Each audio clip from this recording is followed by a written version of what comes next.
Okay. I hope now my slide is clear to all. I'm sorry for the network issue. So starting from here, first you have to ensure that are we having a SOP? Are we having a SOP for all these 5 elements in your institution? And then we can able to move forward. These are the 6 steps of curriculum designs, starting from principles, how we have been going to have a kind of enrichment, and how we have been going to have a check, and also how we have been going to have a resource model. The 6 steps we have been going to touch upon today. Starting from our how the curriculum is going to be designed. So here the curriculum design, we have to have a very systematic manner. What is our objective towards that particular course? What is the objectives of this particular course? Why we have been going to give this course? And is going to be how we have been going to design the curriculum. Whenever we have been asking this question, people will always say that we have been designing the curriculum by the help of BOS members, Board of Study members. Good. For Board of Study members, are we giving any inputs? That's most important. Before you have been asking them to come for a BOS meeting, are you giving a kind of inputs?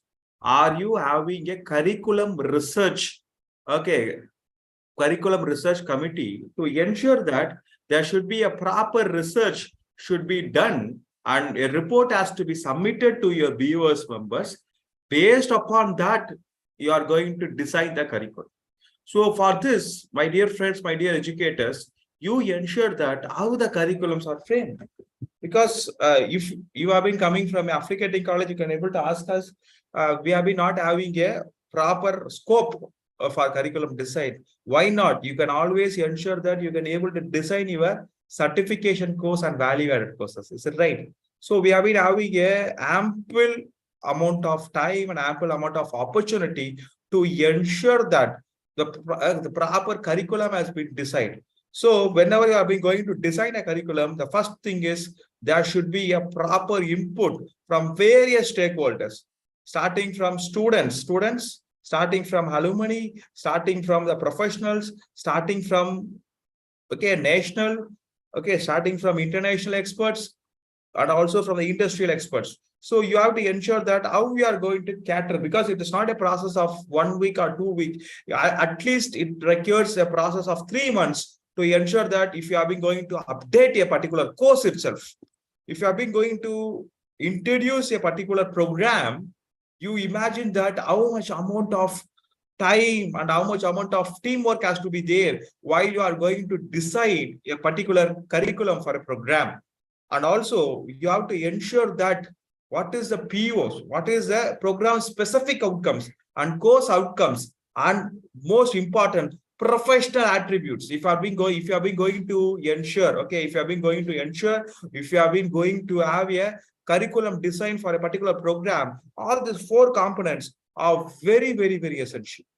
Without that, we can't be able to do that. So there should be a proper SOP, there should be a proper mechanism in such a way that how you have been scattered, how you have been going to get the information from all the stakeholders, and how you are going to link with this PO, PSOs, and professional attributes. Next, whenever we are going to talk about curriculum, curriculum as, this is the international statement, international definition of a curriculum. Whenever we are talking about a curriculum, is going to have learning objectives, and you are going to enhance, you are going to ensure that how the competence, how the competency of a learner has been developed based on my curriculum. Each course has an objective to develop a curriculum. Is it right?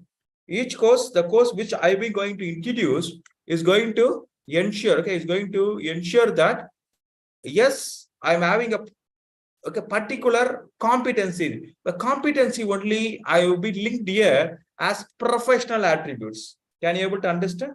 Professional attributes. What is professional attributes?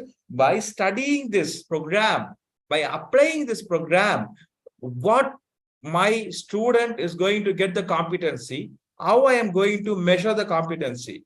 Whenever we are going to talk about a curriculum, the curriculum has different approach: behavior approach, managerial approach, systematic approach, academic approach, humanistic approach, and research-oriented approach. All these 6 approach are being a part of a curriculum. So whenever you are going to have a curriculum design, is a very, very, very important process. Make sure that you are having a proper curriculum research committee.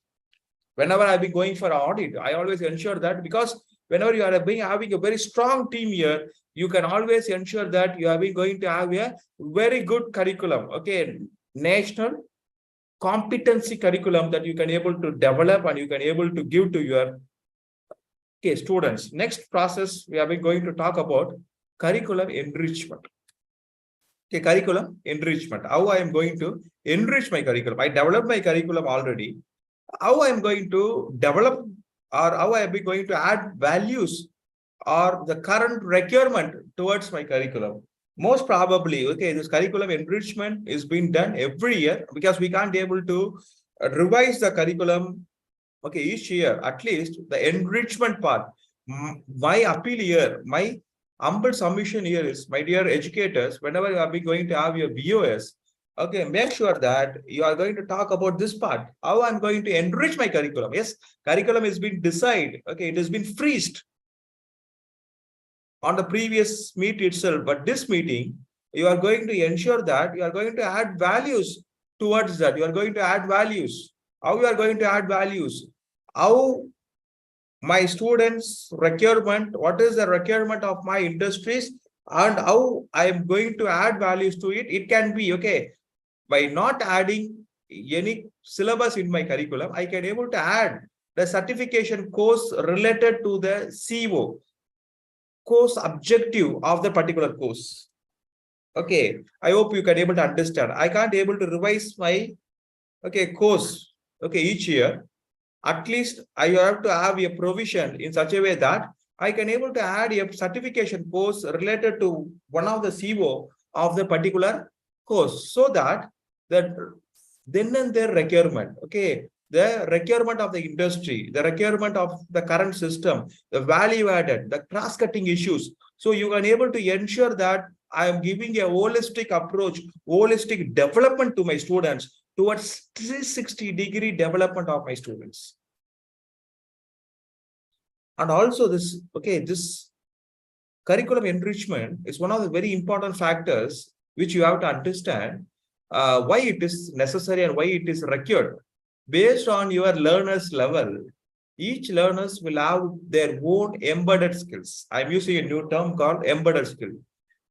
Based on this, if you have been going to enrich the curriculum, they will be more happy and they can always ensure that their competency, and they can able to upskill their embedded skills, and they can always ensure that they are being having a right competency towards their interest. If it is not done, they may not be in a position at all to have an attraction towards the curriculum. I always tell this word, my dear educators, your curriculum has to attract the students. Before it is attracting the students, the curriculum has to attract the teachers. So that well competency, that well readiness, my curriculum should be there. So whenever we are going to talk about this curriculum enrichment, you, after this session, you list out what are the requirements, what are the plans, what are the steps we have for this curriculum enrichment, and what are the methods we have been doing on. Curriculum enrichment can be, okay, can be in different aspects. Okay, not only adding a certification course. Curriculum enrichment can be done by using different methodologies also. Okay, different methodologies also, different experiments also. So all this is a part to ensure that the curriculum we have been enriching the curriculum. So we have been in the second part. Next one is curriculum delivery. Very, very important aspect of a faculty, and also very, very important factor for all of us. So whenever we are going to deliver the curriculum, you understand this. The curriculum is being framed by BOS, Board of Study members, and the curriculum is being delivered by faculties whom they are going to be the part of BOS, or they may not be. Most of the times they are not the part of Okay, BOS. Are you having a mechanism in such a way that once the syllabus has been freezed, it's been approved by the academic council, are we giving a right message, right communication to my faculties? What is the expectation of this CEOs? What is the expectation? What is the discussion? What is the objective towards the scores of each unit? And it has to be done in a very, very holistic way to ensure that the communication has been passed to the teachers whom they have been going to conduct the session. If it is not, the faculties who have been taking the session, they may not able to know what is the intensity and what is the discussion of this framing the entire syllabus of the particular course. Is it right? So the proper methodology is after having a BOS, okay, you'll be, I hope most of the institution will be having this practice. You will be having your internal meeting to share with this and share independently for the particular faculties who have been going to handle that subject, and make sure that first they have been understood the way which they have to deliver and what is the objective of framing this entire syllabus of the particular course. So that is first thing. Next one is learner-centered approach. After this COVID, we have to thank COVID, because most of the time, COVID has done a lot of good things also for the education system, starting from this learner-centered education methods. So you ensure that, I request all the participants here who have been attending, all the faculties who have been attending here, you ensure that what is the percentage of teaching model which your faculties have been using, whether it is 40% learner-centric, it can be participative, it can be experimental, it can be flip-flop, it can be collaborative learning. So you make sure that what is the percentage of this methodology they have been using in their teaching and learning method. That's the most important thing, because whenever you are being going to use this learner-centric method, this learner-centric method will ensure that the responsibility, the onus of a particular student towards that particular curriculum. Is it right? Now the students are not having the ownership at all. They are telling that, sir, it is going to be the responsibility of the faculty to finish the curriculum, to finish the subject. No, it's a responsibility. We have to share the responsibility. Even our national education policy is telling the same thing. Onus. You make sure that your students are having that onus. So how we are going to do that? We are going to do this by different kind of learner-centric method. Slowly shift from blackboard concept. Blackboard concept from multimedia concept. Multimedia approach. So you are going to ensure, that how your students have been effectively done. Here, I just want to ask you a very important question. I like to hear from you the reflection of this question. Whenever you are being going to get a particular new batch of students, how you are going to understand, how you have been having a mechanism to understand the capabilities of that particular batch. Or I can able to ask the question in this way: how your teaching plan or curriculum delivery has been changed by considering the new set of students in a particular batch.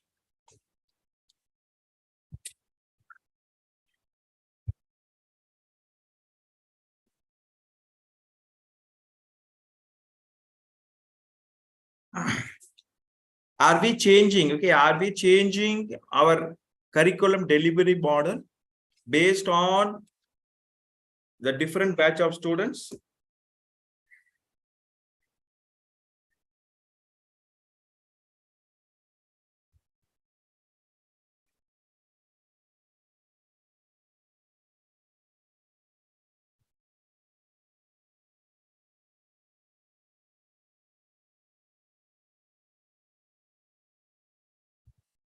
Yes, thank you.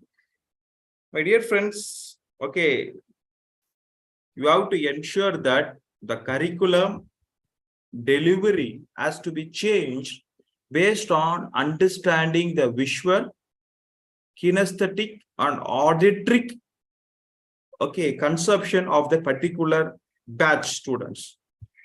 If the particular batch is going to have more than 60% of the students is having, okay, visually they are strong, your curriculum delivery should be, okay, more towards, okay, visual aspects.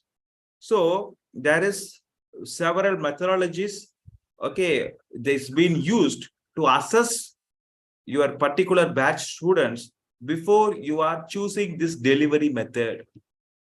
If you are going to handle that particular batch freshly, make sure that you are having a methodology. There is O'Brien method is there. Whether you can able to give that methodology, okay, give that question to your students to analyze that particular batch, how strong they have been in visual, auditory, and kinesthetic. If you are going to design your course curriculum delivery based on this, the student will be more attracted towards your teaching. Because this curriculum delivery plays a very vital role towards all the institutions, is it right? Whenever we have been telling that, whenever I've been taking the classes, students are talking, students are not listening. Yes, it is very, very, very difficult to get the attention of this 20 kids, but make sure that your curriculum has to attract, your curriculum delivery has to attract. So make sure that how you are going to design the curriculum delivery based on that particular batch of students. So it is going to be more easy, and make sure that the learner center methods curriculum is been framed. Yes, I accepted.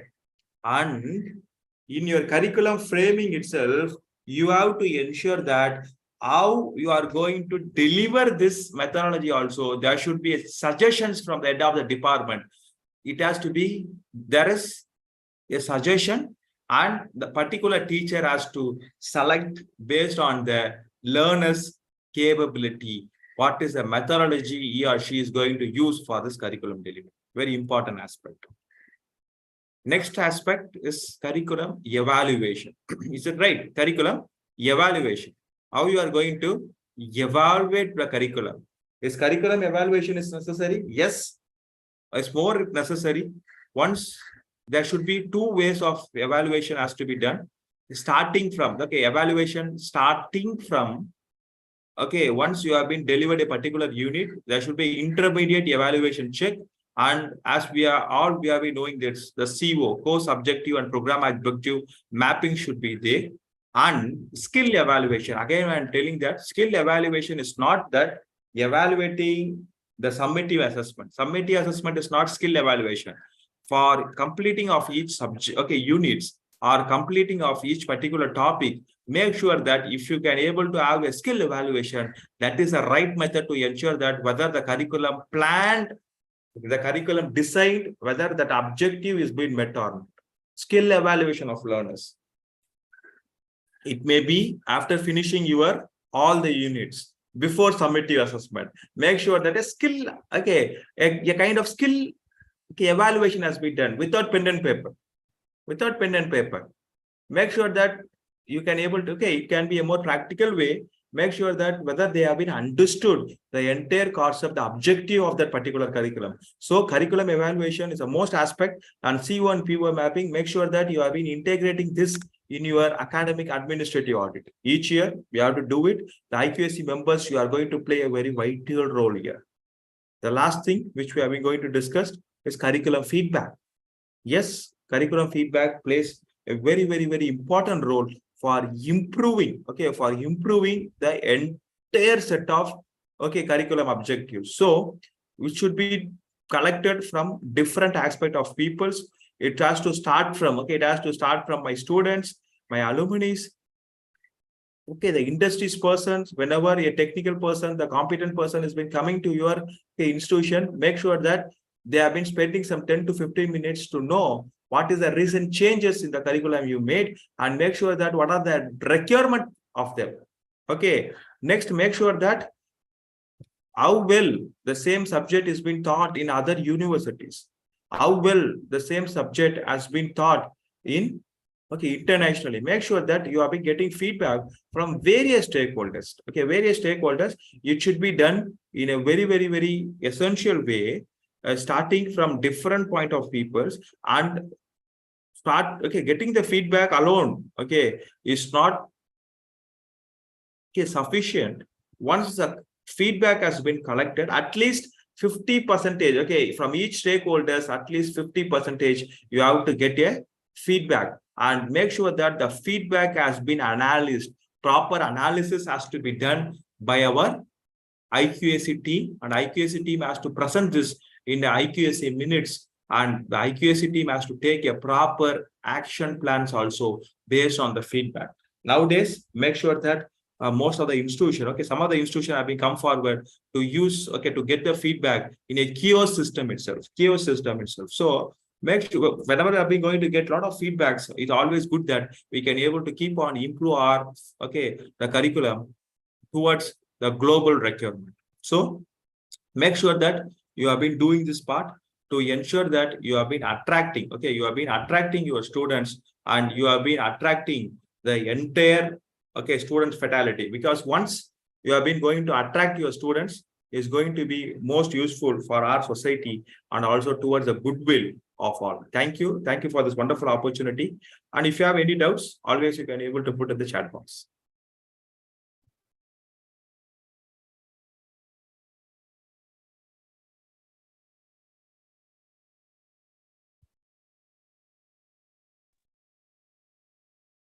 Any doubts? Sir, you said feedback from stakeholders. Can you mention the stakeholders' names, sir? Very good, sir. Stakeholders means what type of category? Okay. So whenever we have been going to talk about stakeholders, the international document, okay, Education Organization Management System is saying that stakeholders are interested parties. Who are the interested parties? Based on my decision, institution decision, who are going to be affected, both positive and negative. Based on their decision, if I've been going to affect it, okay, they are the interested parties, starting from your students, alumni, parents, professionals, even, okay, even if your students have been going for abroad universities, okay, they are also your stakeholders. So you make sure, okay, you make sure that, okay, you make sure that you have been getting at least from this 5 persons, okay, a proper feedback, and also you have to ensure, okay, you have to ensure that the number of feedback is also has to be declared, okay, it should be declared, and it also has to be, okay, assigned that, okay, this year we have been going to get feedback from 150 alumni. We have to get 150, okay, number of feedback from, okay, employees. Like that, there should be a target, or otherwise most of the institution I'll be seeing that they are getting feedback from 30, 10, 15. Okay, it's not a right way. Is it right? It's not going to be the right way. One more point, sir. What is the point of collecting feedback from parents? Okay. So what do you know about our curriculum? And, good, sir. Sir, because some of the parents, they may be a employer, okay, they may be related to our domain itself. So whenever you have been going to give, okay, whenever you have been going to give your feedback, okay, you have been going to ask the feedback from the particular persons, they can able to give you a very genuine feedback saying that these are the syllabus, okay, these are the units which we are not which we cannot be able to implement in a real time at all. Is it right? I'm not telling about all the parents. There may be some parents, okay, who have been working in the same domain which we have been going to teach. There, they will, okay, you will always get a very genuine feedback saying that these are the elements you have to add upon. These are the different types of element you can able to remove. So if you have been going to get very little amount of feedback from the parents also is okay, but getting feedback from parents is very essential, because they are going to give you a very, very, very right feedback considering the future of their students. Is it right, sir? Okay, sir. Good, sir. I got clear information on parents, because we thought parents what they will do. But, no, sir. Even one student or two, okay, one parent or the next parent, okay, some of the case I tell you, in one of the university, okay, it is a medical university. We have been given a feedback. 3 to 4 parents, okay, they're telling that you teach my, okay, words regarding emergency preparedness regarding fire, they told. Then only they realized that, okay, we have been keep on teaching all the things related to medical field. Why not we have to teach this? Is that right? And then we call that parents. And why you have been given this feedback? They told that, no, sir, we have been seeing in TVs that hospital got fire. There is a fire incident in the hospital. Is that right? So we have been discussing with our students, and they are telling that it is not a responsible, it is not a work of us. There is a security guards for that. Then we realize that our students has to know about this also.